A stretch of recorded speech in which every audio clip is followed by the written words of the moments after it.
Aí? Você pode me dar uma carona, amigo? Eu vou ali pra rua Jacão Pequeno 302. Entra aí que eu te levo. Tudo sujo, senhor. Eu vou sujar seu carro. Aqui vai sujar o carro. Se sujar, a gente manda lavar. Ah, muito obrigado.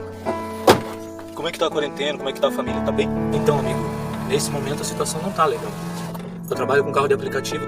Perdi meu carro nessa quarentena pro banco porque eu não consegui pagar as parcelas. Aí meu irmão que tá vendendo esse carro me emprestou até ele vender, sabe? E lá em casa, eu e minha mulher estamos fazendo 2 refeições por dia para deixar comida pro nosso filho. Mas eu tenho dobrado o joelho todas as noites e pedido a Deus que melhore nossa vida. Mas eu tô desistindo, sabe, amigo? Liga aqui, ó. Obrigado, viu?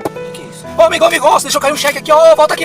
Não, meu amigo, esse dinheiro é seu. Você não perguntou meu nome, mas eu me chamo Pedinte Milionário. Sou o dono de tudo isso daqui.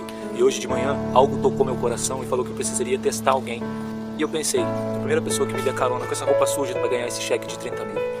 Mas agora eu entendo que quando você dobrou teu joelho no chão, Deus te ouviu, meu amigo, e simplesmente me usou para te mostrar isso.